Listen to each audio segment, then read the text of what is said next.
Our minds have been somewhat blocked and we've been told to consume. But no, we need to create, and you need to believe in yourselves. If we don't believe in ourselves, we can't succeed, and that's the focus of our ongoing communication. The youth must believe in themselves. Each of us must believe in ourselves, and it's possible. When Captain Ibrahim Traoré seized power and declared himself the interim president of Burkina Faso in September 2022, he faced widespread global criticism for seemingly taking Africa backwards. However, the 37-year-old leader remained dedicated to his vision of transforming the former Republic of Upper Volta.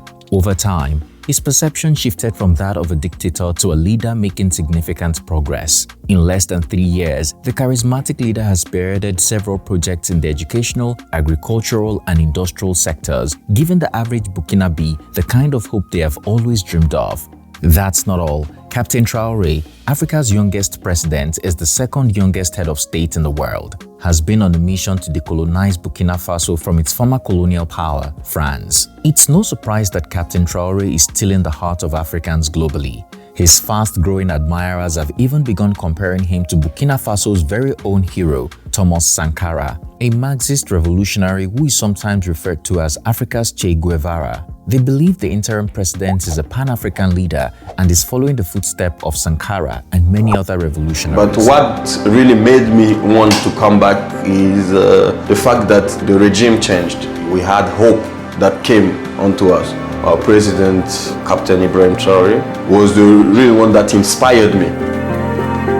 Do you agree with the narrative, or do you think Traoré is paying the media to wash his image with the global community? Wait, just before you answer, sit back as we review 11 verified projects that a military leader has initiated since taking power. What's good, guys? It's T-Code here for African Glitz. Since becoming president of Burkina Faso in September 2022, Ibrahim Traoré has implemented a range of policies and initiatives with a strong focus on national sovereignty, economic independence, and improving the lives of Burkinabé's citizens. Education. It is a well-known fact that education is the cornerstone of national development. The young must grow in knowledge and skills because they are the future. As such, when Captain Traoré took power, his first major investment was in education. Despite an ongoing insurgency by Islamic rebels who were against education. We are hard at work to first change the school infrastructure, adapt it, and modernize it. Secondly, the curriculum and the teaching program need to be changed. Little by little, we want to shift from general education to technical and vocational education. This transition is underway, and it will take some time for us to reach the standards we aspire to. All sectors will be addressed in the field of education, and that's why the initiative for quality education for all was created. Already, the foundation stones for the modern centers we envision have been laid, and the construction will continue throughout 2025. The interim government has overseen the construction of over 300 new classrooms across 45 middle and high schools. That's not all. Captain Traoré made grants available to young Burkinabé students from low-income households who cannot afford education. Even African YouTubers such as Wode Maya and Tayo Aino, who have visited, can attest to this. 5 years ago or 6 years ago, life was not like that. Now we can say Burkina Faso is going forward. Right now at the university, we got many opportunities like the Wi-Fi. Oh, you have Wi-Fi? Yeah, we have Wi-Fi. You didn't have Wi-Fi before? No. Solar-powered electric vehicle. Just when the world thought Ibrahim Traoré would stop at educational reforms, he launched the first electric vehicle assembly plant, a state-of-the-art facility in Ouaga in 2000. And just like that, Burkina Faso joined the short list of African countries with a flagship electric vehicle, the Itaoua, named after a small beautiful town in the country. The car, locally designed and assembled in Ouagadougou, is 100% electric, solar-powered, and features advanced batteries, making it an eco-friendly option. In addition, the Itaoua EV boasts a range of 330 kilometers on a single charge and can be achieved in just 30 minutes. I believe you all saw the news, and I'm here to let you all know that it's a real news. Yeah, I mean, if you saw the news of His Excellency's initiative to industrialize his country by trying as much as possible to assemble and manufacture EVs in the country. This was the first ever EV that was assembled in here, and it's called the Sahar, but the car brand name is called the Itawa. What is Itawa, by the way? What is the name? Is it a local language? Yeah, name of a village. A name of a village? Yeah, Itawa is a name of a village here on the outskirts of Ouagadougou. And Sahar means, what is Sahar? Sahar means what? Yeah, Sahel is the part of Africa that's exactly called the Sahara. So Burkina Faso, the AES countries, Burkina, Mali, and Niger, they are in the Sahel region. Yeah. In Africa. So that's why they chose this name for the model of the car. Of course, Captain Traore has promised that this is only the beginning. This is the first ever EV that was created, right? Yeah. Wow. That's it. It's called the Sahar. Looks absolutely beautiful, man. Ooh. Wow. So that is the company's name, and right here is another model, which is called Tenakuru. I love the fact that they're using local names. Yeah, this is also the Sahara. You can see it. And what I really love, which is the national symbol of Burkina Faso. The head of a stallion. Because to be honest, I started with 12 cars. The day I launched the app, that day we had as much as 10,000 demand of cars that day. Wow. Yeah. So I'm sitting with 12 cars and I have 10,000 demand. Tomato factories. Food is essential to life, and so is investment in the agricultural sector, the best weapon against poverty and hunger. Unfortunately, before Ibrahim Traore, the West African state was relying on imported food for their daily nutrition, much of which was very expensive. Knowing this, the interim president launched not one but two tomato processing factories in Bobo-Dioulasso and Yako between November and December 2024. These factories have a combined processing capacity of 11 tons of tomatoes per hour and 100 tons per day. One factory, which costs $8.9 million, span 1 hectare. The factories are also expected to generate $12.1 million in the first year. In 2022, the country produced 313,000 tons of fresh tomatoes, yet it imported around 23,000 tons of tomato puree due to a lack of local processing capacity. However, Burkina Faso's new leader is quickly changing that narrative, and popular Ghanaian YouTuber Wode Maya has confirmed that these factories are indeed real. The infrastructure is owned by the people of Burkina Faso, who are encouraged to invest through buying of shares, zero investment from foreigners, and no bank loans. All the people that works in here are literally young people from the country. Yes, youth, young people all around here. Yeah, just us. You built a manufacturing plant, and you decided to employ the youth. Exactly. Is it a youth with qualification that knows how to, operate? Let's say we have like all in here. We have like qualified. We have like a zero experience.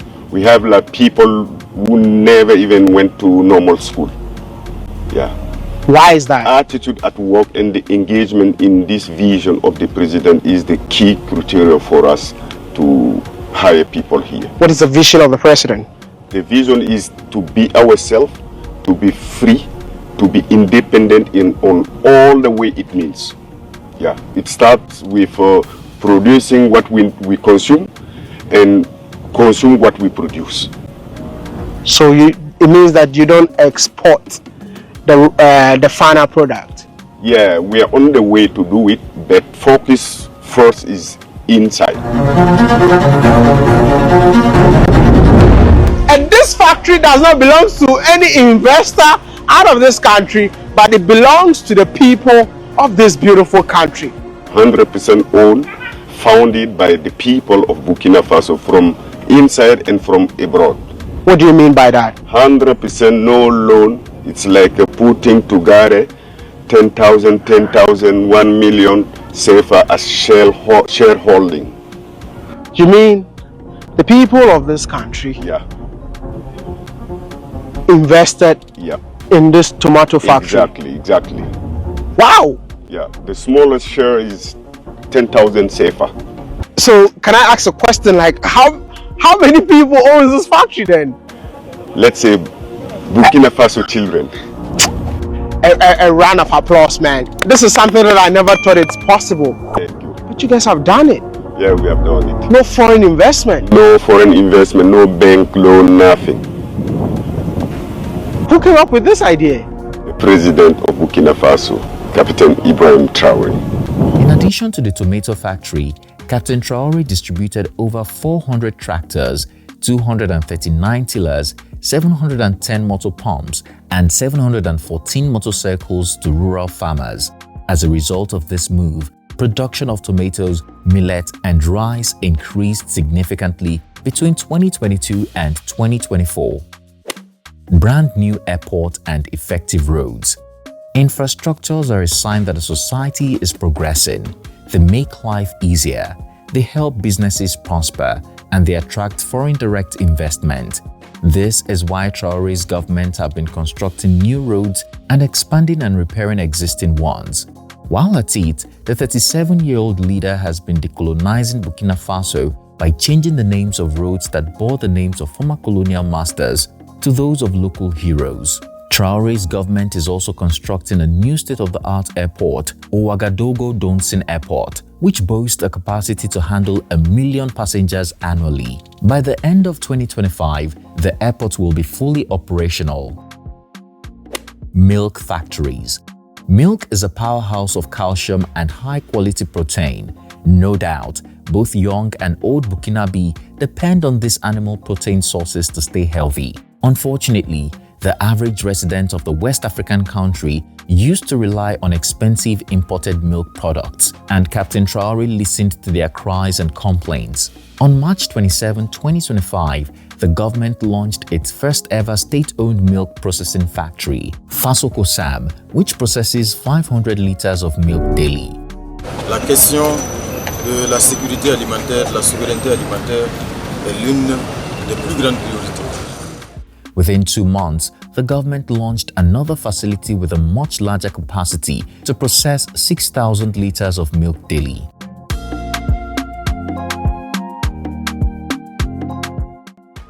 Nationalization of gold refineries.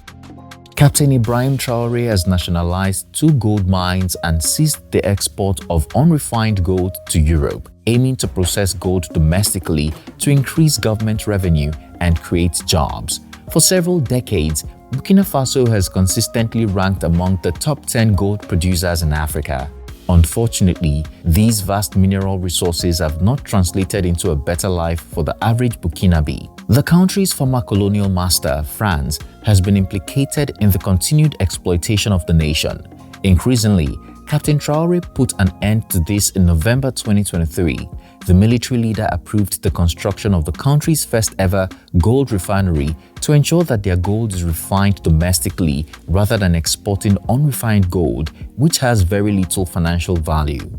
In February 2024, the refinery in Ouagadougou was not only up and running, but it had created over 100 new jobs and 5,000 new indirect jobs. The refinery is also producing roughly 400 kilograms of gold daily and earns $1,200 per ounce, unlike before when they earned $300 per ounce.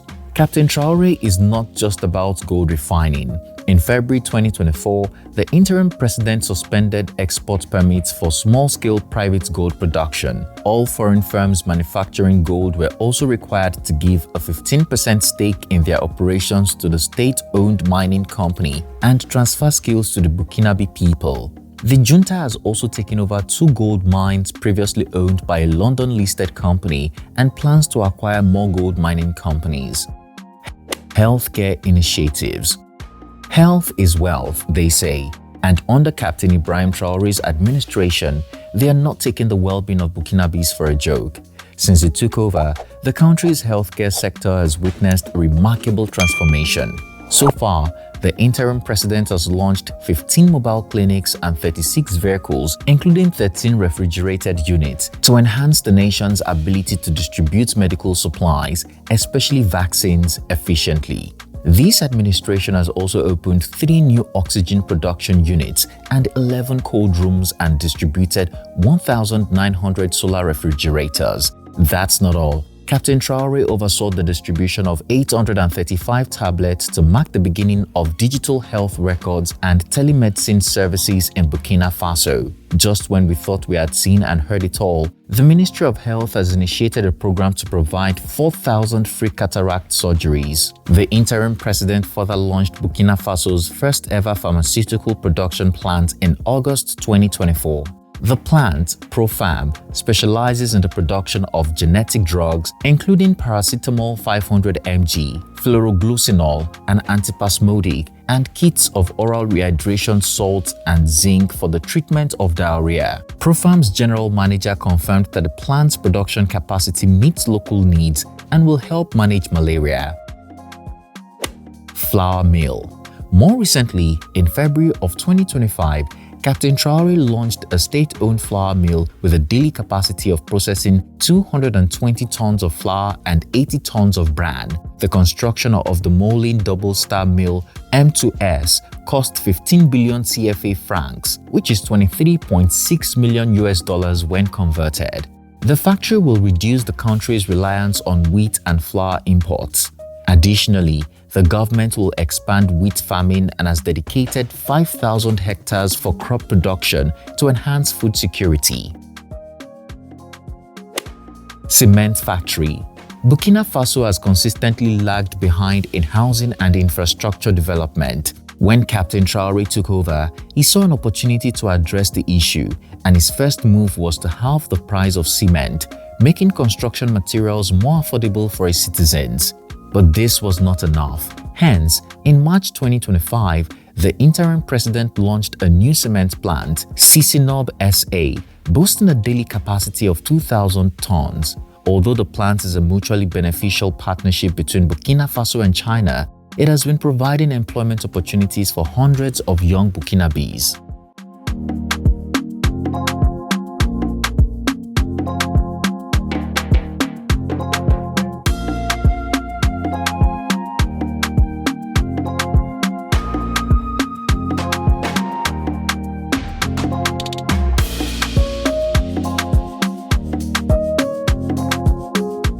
Textile factories.